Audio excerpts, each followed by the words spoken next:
জিতছেন ভাই, জিতছেন। বাংলাদেশ ক্রিকেট ধ্বংসের খেলায় আপনারা জিতেছেন। এদেশের মানুষকে বোকা বানানোর খেলায় আপনারা জিতেছেন। টি-20 বিশ্বকাপে বাংলাদেশ খেলছে না, সিদ্ধান্ত হয়ে গেছে। এই সিদ্ধান্তের সুদূর প্রসারী প্রভাব কতটা বাংলাদেশ ক্রিকেটের উপরে, বাংলাদেশের উপরে, সেটা এই খেলার পেছনে যারা মাস্টার মাইন্ড তারা জানেন, খুব ভালো করে জানেন। সাধারণ মানুষ হয়তো এখনো সেটা জানেন না, বোঝেন না। সাধারণ মানুষের আবেগকে কাজে লাগিয়ে দেশপ্রেমের টোটকা তাদেরকে গিলিয়ে এই সিদ্ধান্তের পক্ষেও আপনারা জনসমর্থন পাচ্ছেন। বাংলাদেশ মাথা উঁচু রেখেছে, টি-20 বিশ্বকাপ আমরা খেলিনি, অতএব এটা বাংলাদেশেরই জয়, এমনটা গেলাচ্ছেন তো, হাততালিও পাচ্ছেন, সমকালের নায়কও হয়েছেন। কিন্তু ইতিহাস বড্ড নির্মম। ইতিহাস আবার এই জায়গাটাতে ফিরে আসবে, এই সময়টাতে ফিরে আসবে, এবং তখন বাংলাদেশ ক্রিকেট ধ্বংসের ষড়যন্ত্রকারী হিসাবে, খলনায়ক হিসাবে ইতিহাসের আস্তাকুরে আপনাদের অবস্থান হবে, যারা এর সঙ্গে প্রত্যক্ষ পরোক্ষভাবে সামনে এবং পেছনে ছিলেন। মানুষের বুঝে উঠতে একটু সময় লাগবে, শুধু ওই সময়টুকু অপেক্ষা। কিন্তু ভাই আপনারা জিতছেন, জিতছেন ভাই, জিতছেন। এই সময়টাতে তো অন্ততপক্ষে প্রথম রাউন্ডটাতে জিতে গেলেন। বাংলাদেশ টি-20 বিশ্বকাপে যে খেলছে না, এর প্রভাব কতটা, এইটা শুধুমাত্র টাকা পয়সা দিয়ে পরিমাপ করা যাবে না। টি-20 বিশ্বকাপে আমাদের যে পার্টিসিপেশন ফি, সেইটা দিয়ে পরিমাপ করা যাবে না। এর অনেক অনেক অনেক রকম প্রভাব রয়েছে। আইসিসি বাংলাদেশকে জরিমানা করতে পারে, আইসিসি বাংলাদেশ ক্রিকেটকে নিষিদ্ধ করতে পারে, বাংলাদেশের সঙ্গে বিভিন্ন দেশের ক্রিকেট সম্পর্ক আরও বিষিয়ে উঠতে পারে, আমাদের দেশে অন্যান্য দেশের ক্রিকেট ট্যুর কমে যেতে পারে, আইসিসির রেভিনিউ আমাদের কমে যেতে পারে, আমাদের ওইখানটাতে হচ্ছে গিয়ে আর্থিক যে যোগান, ক্রিকেটের যে বিশাল যজ্ঞ আমাদের ক্রিকেট বোর্ড চালায়, সেইখানটাতে টাকার টান পড়তে পারে। আমাদের এই যে ডিভিশন ক্রিকেট, বয়সভিত্তিক ক্রিকেট, সারা দেশের জেলা ক্রিকেট, আরো অনেক রকম ক্রিকেটীয় কার্যক্রম, শুধুমাত্র তো ন্যাশনাল টিম না, সেই সব জায়গাটাতে অর্থাভাব দেখা দিতে পারে। ফলে ওভারঅল বাংলাদেশ ক্রিকেটটাই মুখ থুবড়ে যেতে পারে আইসিসির সঙ্গে বাংলাদেশের এই চূড়ান্ত রকম বিরোধপূর্ণ অবস্থায় গিয়ে, যখন আমরা টি-20 বিশ্বকাপটা খেললাম না তার প্রভাবে। কিন্তু ভাই আপনারা জিতছেন, কারণ আপনারা এটাই চেয়েছেন, আপনারা এই ক্রিকেটটাকেই ধ্বংস করে দিতে চেয়েছেন। এবং সেইটা শুধুমাত্র এই মুস্তাফিজুর রহমানের ইস্যুকে কেন্দ্র করে বাংলাদেশ টি-20 বিশ্বকাপে খেলতে যাবে কি যাবে না, এইখান থেকে শুরু হয়নি। এটা শুরু হয়েছে অনেক আগে থেকে। অনেক আগে থেকেই ফেসবুকে লেখালেখি হয় না, আপনারা দেখেন না যে বাংলাদেশ ক্রিকেট ধ্বংস হয়ে যাক, আমরা বাংলাদেশের ক্রিকেট দেখি না, বাংলাদেশের ক্রিকেট এখন আর ভাল লাগে না, মাঠে আমরা আর যাই না। আপনি অনেক দিন ধরেই, গত প্রায় এই 6 মাস 1 বছর সময় ধরে আপনি দেখবেন এরকম একটা ক্যাম্পেইন ফেসবুকে চলছে। আমি আমার এই প্ল্যাটফর্ম থেকে অনেকবার বলেছি, এই ঘটনাটা না, আগেও আমি অনেকবার ওয়ার্ন করেছি, এইটা একটা অর্গানাইজড গ্রুপ যারা চায় বাংলাদেশ থেকে ক্রিকেটটা নাই হয়ে যাক। লাভ এই দেশের মানুষের ঐক্য নষ্ট করা। এই দেশের মানুষ একটা জায়গায় ঐক্যবদ্ধ, সেটা হচ্ছে গিয়ে ক্রিকেট। এইখানটাতে কোনো রাজনৈতিক বিভাজন নেই, এইখানটাতে কোনো সামাজিক অর্থনৈতিক বিভাজন নাই, এইখানটাতে কোনো রকম সাম্প্রদায়িক বিভাজন নাই। ফলে ক্রিকেট নামক এই বৃহত্তর বটবৃক্ষের ছায়াতলে পুরো বাংলাদেশ একটা একতার গান গায়, এবং সেইখানটাতে আমরা আমাদের নায়ক খুঁজে নিতে পারি। আমাদের এইখানে একজন সাকিব, একজন মাশরাফি, একজন তামিম, একজন মুশফিক, একজন মাহমুদুল্লাহ রিয়াদরা আমাদের সামনে আদর্শ হিসাবে থাকেন। কিন্তু আপনি দেখেননি যে এই ক্যাম্পেইনটা খুব প্রবলভাবে চলছে, যে ক্রিকেটাররা টাকার জন্য খেলেন, তাদের মধ্যে দেশপ্রেম নেই।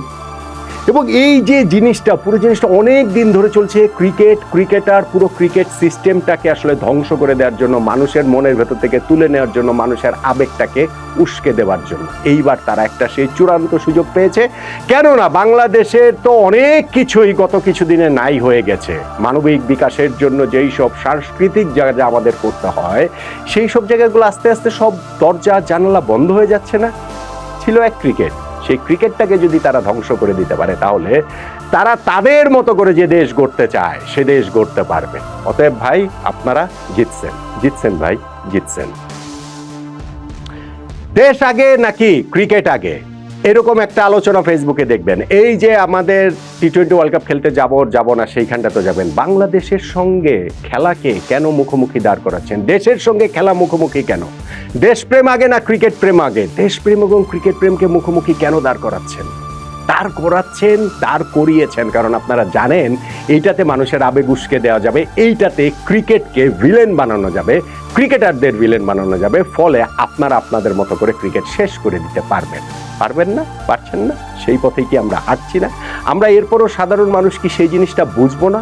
আমি অনেক দিন ধরে আমি আবারও বলছি, এটা শুধুমাত্র এই যে গত প্রায় 2-3 সপ্তাহ ধরে বিশ্বকাপ খেলতে যাওয়া না যাওয়া মুস্তাফিজুর রহমানের ইস্যুকে কেন্দ্র করে ওইখান থেকে আমি আলোচনা করছি না। আমার পুরনো ভিডিওতে আপনারা দেখবেন, লাইভে আপনারা দেখবেন, আমি এটা নিয়ে অনেক আলোচনা করেছি। ওই যে একটা সময় ফুটবল এবং ক্রিকেটকে মুখোমুখি দাঁড় করিয়ে দেওয়া হয়েছিল, কেন? ফুটবল আর ক্রিকেট মুখোমুখি কেন? হামজা বড় না সাকিব আল হাসান বড়, কেন তাদের মুখোমুখি দাঁড় করিয়ে দেওয়া হবে কেন?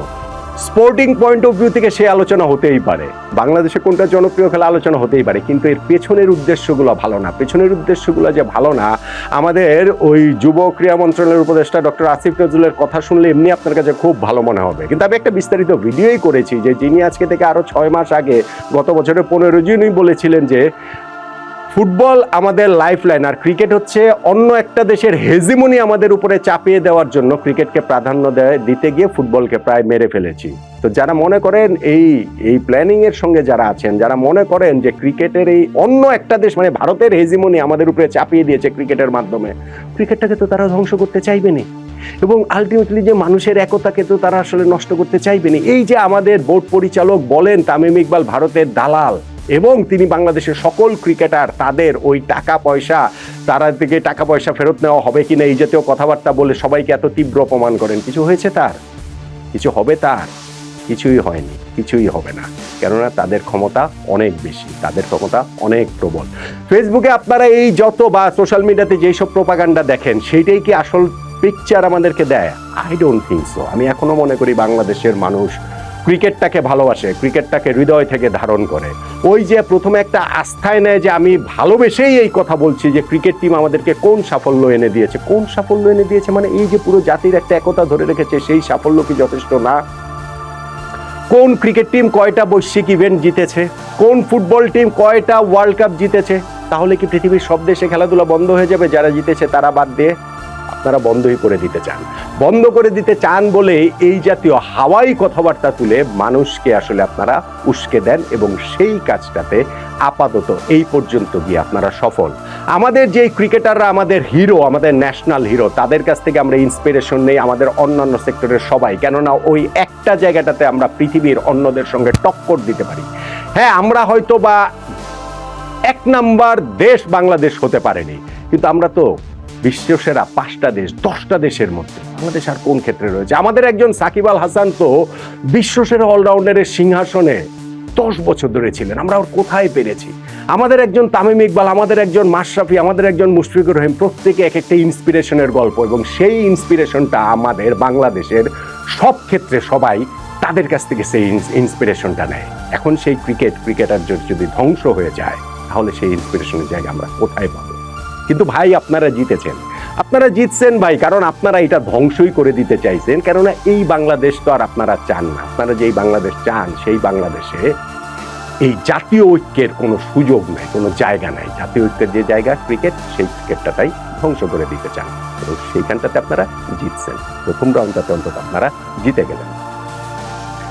বাংলাদেশের আর কোনো কিশোর এখন নড়াইলের মতো জায়গায় একজন কৌশিকের মতো করে শীতের সকালবেলা ব্যাট বল নিয়ে ছুটবেন না। কোনো একদিন তিনি পুরো দেশের মাশরাফি বিন মুর্তজা হয়ে উঠবেন। সেজন্য মাগুরার প্রত্যন্ত অঞ্চলের কোনো ফয়সাল আর ক্রিকেটের প্রেমে পড়বেন না। কোনো একদিন তিনি সাকিব আল হাসান হয়ে পুরো বাংলাদেশ না কেবল ক্রিকেট বিশ্বের শাসন করার জন্য, ক্রিকেট বিশ্বের রাজা হবার জন্য। রক্তে ক্রিকেটের মাতম বয়ে চলা চট্টগ্রামের কোনো এক খান পরিবারের ছোট্ট ছেলেটি ক্রিকেট নিয়ে মেতে থাকবেন না। কোনো একদিন তিনি তামিম ইকবাল হয়ে পুরো ক্রিকেট বিশ্বকে বাংলাদেশের সামর্থ্য জানিয়ে দেবার জন্য। বগুড়ার মাটিডেলার কোনো এক মিতু কখনোই আর তার সারা জীবন সমর্পণ করবেন না ক্রিকেট খেলাটার প্রতি, যেন একদিন তিনি মুশফিকুর রহিম হয়ে উঠতে পারেন।